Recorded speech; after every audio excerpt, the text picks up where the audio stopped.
You look like you are depending on the courts to beat him because you can't. You can't. He's just storming ahead.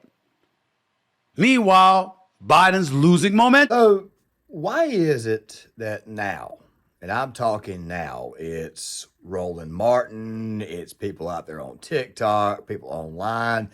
Why is it now that the NAACP of all people are attacking Stephen A. Smith? Well, I did say that this right here was eventually going to happen, but of course, when you say this here, I'm going to tell you something. As much as people may have been abhorred by Donald Trump's statement weeks ago, talking about how black folks, he's hearing that black folks find him relatable because what he's going through is similar to what black Americans have gone through. He wasn't lying. He was telling the truth. When you see the law enforcement, the court system, and everything else being exercised against him, it is something that black folks throughout this nation can relate to with some of our historic, iconic figures. We've seen that happen throughout society. So no matter what race, what ethnicity you may emanate from, we relate to you when you're suffering like that because we know we have. And that's what he articulated. Regardless of how logical it may sound, people are going to be asking the question, is Stephen A. Smith somehow or another helping Donald Trump's election efforts? Well, we're going to be asking that question and possibly answering that question because some people are obviously going to say, dude, is this right here a 180 from what you've said before on Stephen A? No.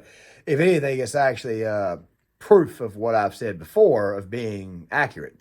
It just so happens that the other side of the aisle does not see it this way, and it's because they don't see it this way why it is that, Stephen A. Smith may inadvertently actually be helping the former president out. So we're going to be getting into that over the course of this video here. However, I want you guys to go ahead and know right now that this video right here primarily is going to be things that Stephen A. Smith has said over the past week and a half, which has obviously angered people like, say, Roland Martin, like the TikTok crowd, and of course the NAACP. I'm also going to be leaving this video right here in the description box for you guys because I think Greg did a very good job of breaking this down. Also, Barry Cunningham. And I don't always agree with what Barry Cunningham has got to say, but he does make some very, very good points about Stephen A. So make sure you guys go check that guy out as well. Chances are one of these videos will be left in the description box and the other one will be left in the actual comment section. I'm having a bit of an issue with my ear right now, so please I apologize in case I sound a little bit wonky right now. Just bear with me. Trust me, this video right here will be just as good as all my other content, maybe even better, as I explain to you why it is that I think that Stephen A. Smith is inadvertently actually helping the former president out. So let's go ahead and get into it. Where they wind up killing 2 Capitol Police and also wind up being shot by Capitol Police. You explain to me how we can relate to somebody who had to pay a settlement for rape allegations, then had to pay restitution on top of that for defamation. Why is it and who is it that keeps platforming these quote-unquote black activists that's supposed to speak for the entirety of our community, always trying to speak and lead with stereotypical tropes of African Americans, like black people and criminality are synonymous when they're not? Stephen A. Smith needs to learn how to turn the TV off and read a motherfucking book because we loved power. Oh yeah, we love fake shit. But in reality, black people aren't criminals. In reality, black people are entrepreneurs. We're business owners. We're CEOs. We're leaders. We're lawyers. We're lawmakers. The thing that's so stupid about this is Stephen A. Smith is too damn grown and too damn old to be acting this stupid. That right there was just one of the reactions that Stephen A. received online from this guy who posted a 6-minute long TikTok where he was basically just going through why it is that Stephen A. Smith is wrong and why it is that Donald Trump cannot empathize with people of color, even though obviously somebody going through a lot of court cases, which, by the way, have been blasted every day on television, would probably make some people sympathize with him just a little bit. By the way, I didn't say this before, but I'm going to be talking a little bit about where it is that black people probably will end up at after this election cycle, because once again, I want to go back and look at that YouGov poll that came out about a month ago where it said 26% of black voters are going Republican. I don't buy that number, but still, bear with me over the course of this video. First and foremost, that little bit, I need to go ahead and debunk a couple of things. Number one, on 6/1, I got to say it that way, only one police officer died. And he died of a heart attack. I just figured I'd get that out there. Also, something else too, claiming that you're entrepreneurs and successful, but yet at the same time, it's almost like, before you keep on saying that you're downtrodden and that the world is not exactly on your side, but it sounds to me like you're saying now the world is on your side. So which one is it? By the way, there are several people out there, especially people of color, that are entrepreneurs and are actually successful and do go out of their way to make a good, hard living, and yet it's other people who, quite frankly, bring them down. Trust me, there are a lot of white people who bring down white people, too. I just figured I'd go ahead and get that out of the way before we go any further. So what is this right here really and truly about? Well, Stephen A. Smith, he is friends with some people at Fox News. He's been on Fox News a couple of times before. He's also been on CNN. He's also said that black people should, at least for one election cycle, vote Republican. I don't think I have to play that clip for you guys. I'll just link it in the description box, because if I play it, it'll probably make the video much, much longer than what it is. But he's been very, very adamant about supporting Joe Biden. He's been very, very adamant about supporting the Democratic Party and not being with the former president, not supporting him at all. He's also said such things as he believes that Donald Trump will start a civil war and all that type of good stuff there, which I think is just buzzwords at this moment in time, because as I've said before, there more than likely will never be one of those between the right and the left. However, if there is one, it will definitely be blue on blue, meaning inside the cities, meaning mostly amongst blue voters, meaning those are the identity politics crowd that vote Democrat. But still, though, we'll probably cover that in future videos down the road. The point is this right here. What Stephen A. Smith is actually doing is that he is providing commentary, which is exactly what he is. You guys can argue, and of course, I think his background is questionable too, but for the most part, it's the fact that Stephen A. Smith is just simply providing analysis and commentary. He's obviously not on the right, he's obviously on the left. I've criticized Stephen A. Smith on several occasions, even though I've basically watched this guy for a very, very long time, to know that a lot of what he says is scripted. He's basically a squawk box, he's basically a parrot. A lot like what Kwame Brown said. That may have came out as Kwame, but of course it's Kwame Brown. It's just like I said, my voice is kind of jacked up, but I've only got a small amount of time to record this video. The point is this right here. Stephen A. Smith, most of his lines are scripted. But of course, on his podcast, he tends to be a little bit more unscripted. But the race grift out of Stephen A. Smith has been strong for years. So it makes me wonder why it is that people the likes of what you just saw and Roland Martin are attacking him.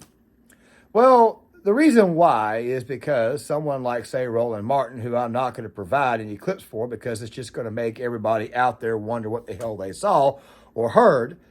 This right here is one of those guys who doesn't believe in actual hard work. He believes that a certain group or a certain people should just not work at all and just collect a handout. The same guy had King Randall on back in the day and basically scolded him because he was helping young black youths out, trying to get them a job, trying to teach them worker skills. And of course, Roland Martin, he wants people of color just to stay home and collect off the federal government. He's actually making the situation a lot worse. If you really and truly want to help the black community out, give them jobs, give them opportunities, which, by the way, is something that former President Trump wanted to do with his Platinum Plan. But of course, they voted for Joe Biden. But we'll get to that in a little bit. So what exactly did Stephen A. say on Hannity? Well, let's roll this. About Donald Trump, I think about this case in New York. I mean, I'm looking at the Democrats right now. And again, primarily, I have voted Democrat throughout my life, but I'm utterly disgusted with what I'm seeing because it seems to me that they're trying to use the law and the courts. They've clearly politicized this thing with Donald Trump because they can't come up with a strategy to offset the momentum he's clearly gained. In at least 5 polls, he's up. He's up in the polls over Biden, at least 5 polls that I counted. That's the reality of the situation. Despite the counts against them, the indictments against them, being impeached twice and all of this other stuff, he is the presumptive GOP nominee. And you don't seem to have the issues in your favor, you believe. So because of that, you're going to manipulate the system as best as you possibly can to avoid him possibly running for re-election again. That appears to be their strategy, but I'm here to tell you, it's not working. I just can't believe that at this moment in time, I have to defend Stephen A. Smith against his own. And I mean his own woke mob. But then again, though, he did kind of do this to himself, but also at the same time, though, you got to take a look at the radical left and see exactly who's in that actual movement. If you actually take a good look, you understand why they're doing this. And what I mean by doing this is you'd understand 100% why it is they're eating Stephen A.'s lunch and why they probably will continue to do so over the course of 2024 and possibly beyond. Stephen A. is not saying anything that he hasn't already said, as I'll be giving you guys another example right now. I have called the Democrats an embarrassment. I have said there's no excuse for not being able to find someone other than a soon-to-be 82-year-old incumbent to compete against Trump. I have said it's pretty damn pathetic that a person that's been indicted, okay, with 4 charges, 91 counts, impeached twice, is somebody that you still can't touch, that you're engaging in lawfare because you can't beat them. I do recall saying that. Ladies and gentlemen, let me be very, very clear so everybody understands where I'm coming from. I meant that shit. I meant every word.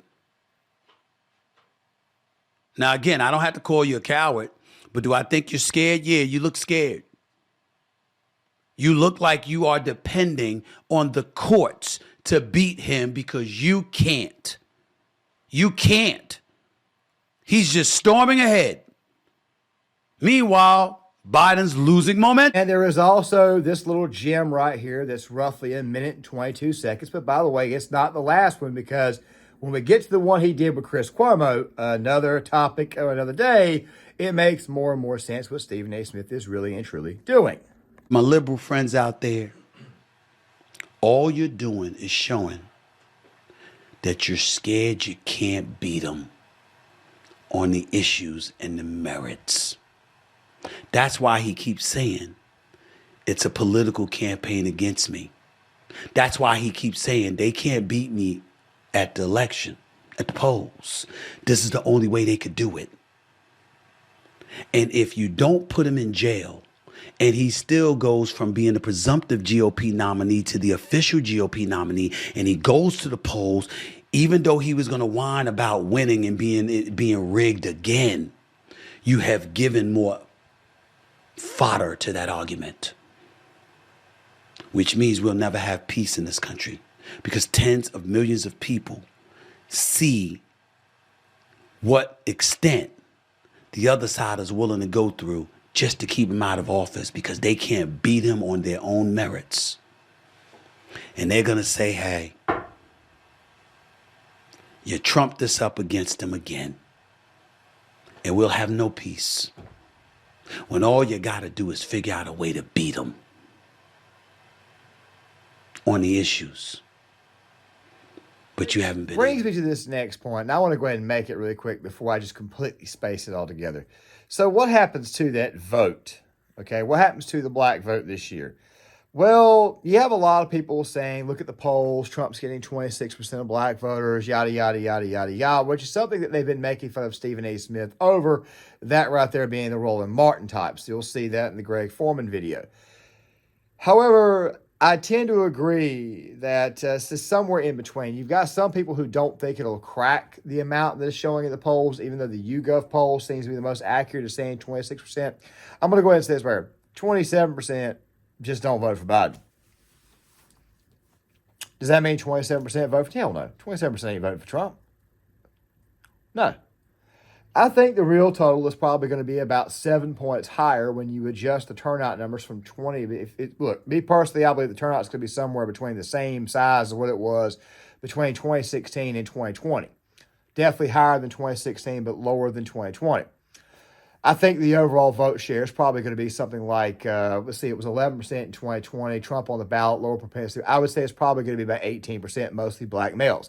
But if you go into something like NBC swing the election and look at other election models, it only swings one state, and that's the state of Georgia. And of course, it secures my home state where I live at in North Carolina. It just keeps that one right there intact. It helps out in other states, of course, where there's bigger cities. And of course, black men tend to be more conservative, and they're the ones who are actually shifting. And of course, black men are carrying, the ones who are married are carrying their wives with them. But at the end of the day, it's probably going to be 18%. I'm going to go ahead and say that about 9 to 10%, they just vote third party. But still at the same time, though, I do got to make this point right here before I end this video. You see, the thing is this right here, and of course, I know we got more to go. Those out there who are secure in the fact that they've got this thing where they can win, they wouldn't be doing what they're doing, meaning that the Democratic Party wouldn't be using lawfare if they thought they could actually win. Hence the fact the president only having like a 30-some-odd% approval rating, which, by the way, is probably going to get lower before year's end. But I did say we were going to look at the Cuomo stuff and what was actually said there, so let's go ahead and get to it. I didn't like the AG's case. I don't like this case. But the overarching concern is he did these things. How can you just let him get away with it? With that basis, how do you see the situation with prosecuting Trump? I'm not an advocate of anybody getting away with crimes. I'm a man about the law. I believe in obeying the law. And if you do the crime, you need to do some time. That's my mentality. If crime is what is called for as opposed to a civil penalty or what have you. My issue, Chris, is this. I'm of the mindset that you're not going to get him. That no matter what level of guilt you can attach to him, it's not going to equate to jail time. It's not going to equate to him being removed as the presumptive GOP nominee and the Republican candidate for the presidency of the United States. So why are you continuing to politicize all of this by using the courts, using lawfare, as a lot of people call it, to engage in this kind of battle with him to take him down, as opposed to preparing yourself as a party to go up against him? I think the argument that's being made against him, where the courts and politicians are using the courts, clearly they're doing that. That argument that's being made against him, it's foolhardy because it's not working. You know, I've had Democrats reach out to me and say to me, shh, be quiet, don't say anything, you know, because you're a voice, Stephen, and you resonate with folks, and please don't tip people off. Let us do what we do. Well, damn it, it ain't working. I'm not going to provide any commentary for the first half of this clip. I'll play the second half here in a second. But the thing is this right here. Chris Cuomo recently, and I'm no fan of Chris Cuomo. I'm no fan of Fredo. I really and truly do not like Fredo. I think Tim Pool's rant a while back on Fredo Cuomo getting hired by Value Entertainment, Patrick Bet-David, was justified. I understand why Patrick Bet-David hired Chris Cuomo, but I felt it was justified. This right here is a guy that pushed the media lie. He pushed the narrative the entire time Trump was in office. He lied about everything. He stayed constantly lying. He had his brother on every night, the same man who, responsible for 15,000 deaths in New York State with the nursing home scandal. Put him on every night where people had to sit there and they had to struggle through that entire ordeal. I'm no fan of Chris Cuomo. However, Chris Cuomo did have a sit-down recently with Candace Owens about the possibility of the Democratic Party losing this cycle, and he actually thinks it's a good idea that that's the case because then it allows them to reform themselves. He heavily alluded to it. I'll try to leave it in the description box for you guys. Like I said, he'll be a different video at a later date. But it doesn't change the fact that they're just simply providing commentary on what their chosen party is doing and the mistakes that they are making. But let's watch the rest. As opposed to preparing yourself as a party to go up against them. I think the argument that's being made against them, where the courts and politicians are using the courts, clearly they're doing that. That argument that's being made against them, it's foolhardy because it's not working. You know, I've had Democrats reach out to me and say to me, shh, be quiet, don't say anything, you know, because you're a voice, Stephen, and you resonate with folks, and please don't tip people off. Let us do what we do. Well, damn it, it ain't working. You're losing momentum before our very eyes. He's winning in 6 or 7 polls last time I checked, at least a week ago or so. He's gained momentum. And my point is, when you got 4 indictments and 91 counts and 2 impeachments and civil suits that you've lost in excess of $454 million in terms of the rulings and everything else, but he still keeps marching forward, gaining momentum. What are you going to do about it? I in no way meant to give any kind of impression that if he did a crime, he shouldn't pay the price. What I'm saying is you can't seem to get him. He seems to be Teflon. So the only way to get him is to beat him. And they don't seem to be able to do that either. And I'm quite disgusted by it. Before, I wasn't going to provide much commentary or much countering to the topics or much countering to what the hell was said. But this right here is what I'm going to do instead. I made a video a while back explaining that I think that Stephen A. Smith's role in the current media is to be that voice that kind of brings the party back towards the center, because Stephen A. fits the mold of the more traditional Democrat. He's socially moderate, according to himself, and he's economically left-leaning moderate. He claims he's economically conservative, but I don't think he knows the difference. Typically, when you're economically conservative, you're very, very much in favor of tax cuts. Me, for example, I'm very, very much in favor of tax cuts too. However, I consider myself to be more of an economic moderate right person, because I do also know that there are times when you have to balance out the code. There are times to regulate and times when not to regulate. There are times to raise taxes and not to raise taxes. When it comes to foreign policy, I'm moderate right, meaning that I'm not exactly a full-blown isolationist. I do believe in having friends. However, I do want the American people and America put first. Social issues, you guys pretty much already know where I'm at. I'm very, very much a social conservative.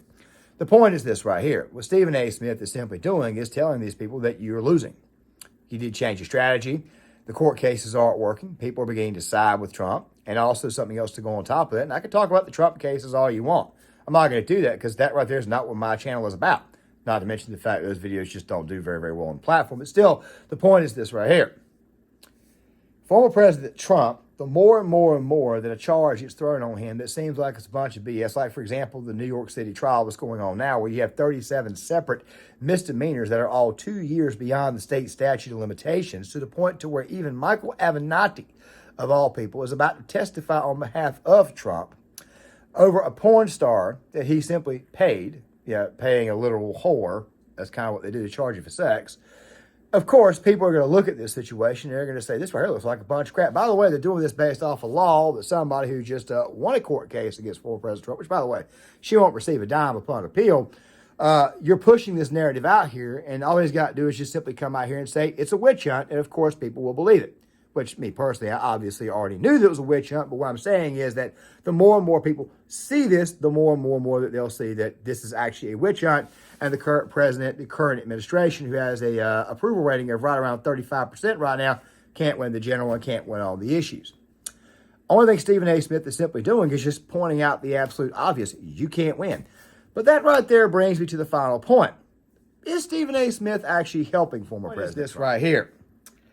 It doesn't look too good right now, and regardless of what polls say, the more and more you try to play lawfare on somebody, regardless of how guilty or how not guilty they are, after a while, said person gains sympathy in the media, which is exactly what Donald Trump is doing. What I mean by sympathy in the media is really sympathy through media.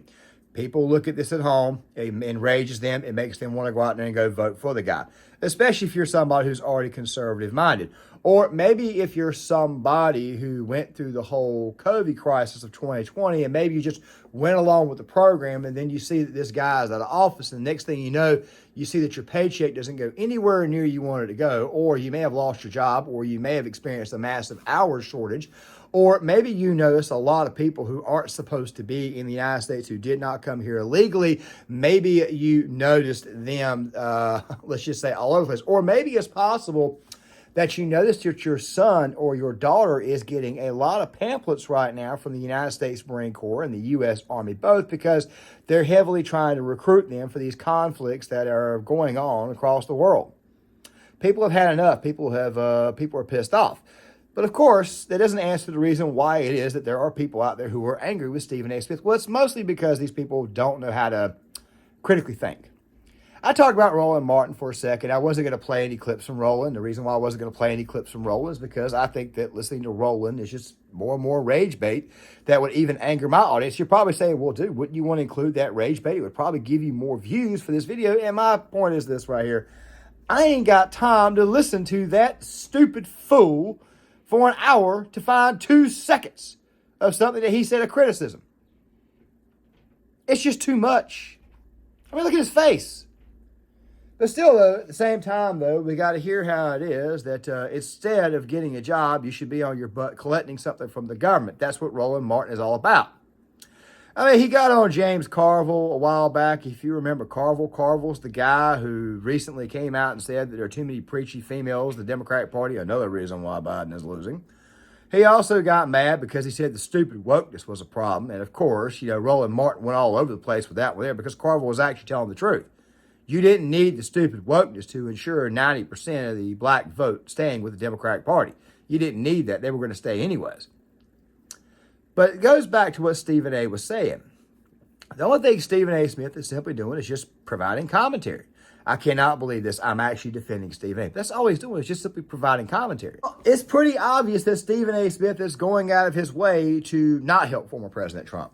Now, before I answer that question, I want to set something up for you guys really quick. I promise I'll be about as brief and concise as I can be. The vast majority of those who are on the internet are somewhat we call terminally online. I'm not going to lie to you, I'm terminally online too. It's part of the reason why it is that I've decided to post less videos. I want my videos to be much more important, a little bit more scripted, a little bit more information in those videos. It's just kind of how I am. It's easier for me to write out the points, get the information, and then do it from there. I've already got the whole getting in front of the camera aspect down. I just got to stay on topic. I'm going to be the first one to admit I go on tangents. But still, the point is this right here. Terminally online. Well, a lot of the left's radicalization has happened as a result of leftist content creators. Nobody who's serious would ever hire someone like Roland Martin. So what does he do? He goes to YouTube.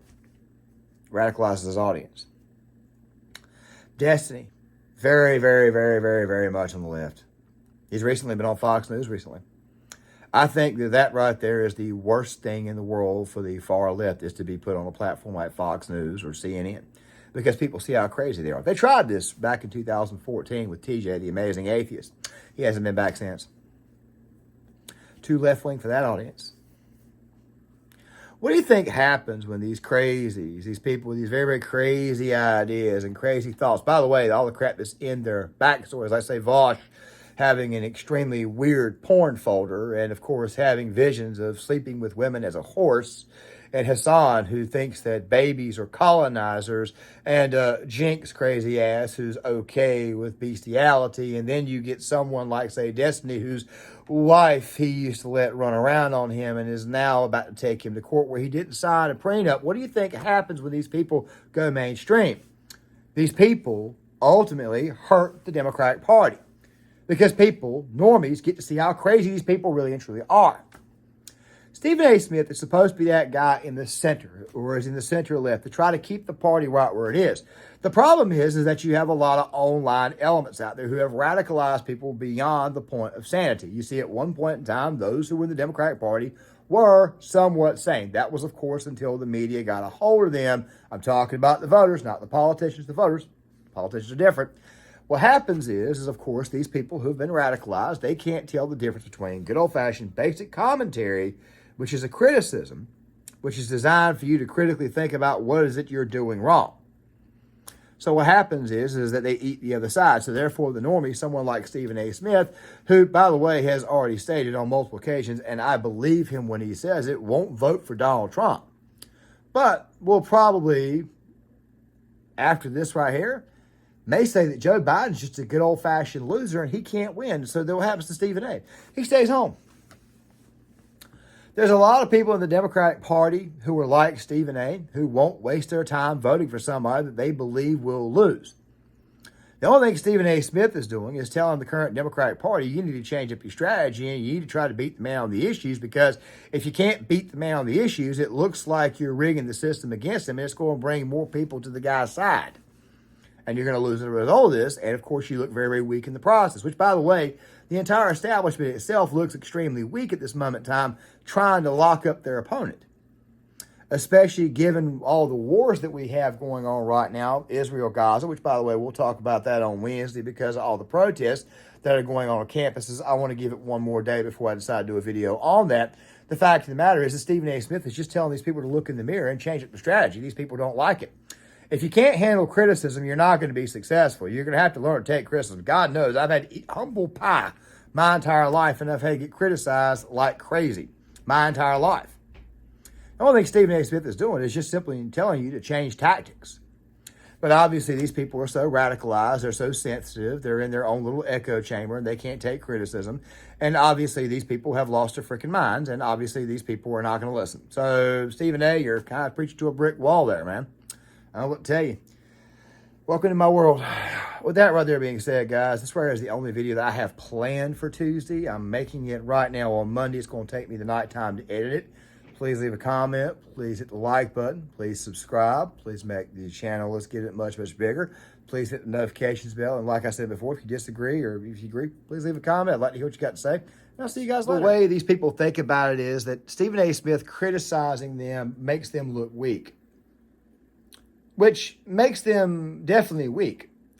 You see, strong people, mature people, can take criticism or constructive criticism. They may get angry at first, like me, for example. I'll get angry at first with a criticism, but then I'll look at the criticism and I'll go back and see exactly what went wrong. A smart, mature, strong person will go back and actually look at it. The problem is our leaders are not smart, mature, or thoughtful at all. They're careless, they're stupid, and they're extremely ineffective. I mean, they're obviously psychopathic too, but I don't know if they're really psychopathic, because in order to be a psychopath or be psychopathic, or psychotic, you'd have to at least have some form of brain function with some form of strategy. This right here isn't even that. This right here is just extreme ineptitude. I have no other way to describe it. But that's the thing right now, is that Stephen A. Smith is just simply making an analysis. He's just simply saying that you need to change your strategy. That's all the hell this is. But of course, weak-minded far leftists, they're going to obviously get upset about somebody criticizing them, which tells you exactly how weak they are as people. It's one of the things that I've been saying for a long time, that if there was a CW, they had no chance at beating anybody on the right, because you have to at least learn how to be able to take certain. I mean, look, we have to curtail our language for these people. I'm just saying, if you got to curtail your language or change it for somebody, obviously the person you're changing it for has got to be handled with kid gloves. And trust me, behind the bravado, there's not a whole lot there as far as manliness or strength. I'm just saying.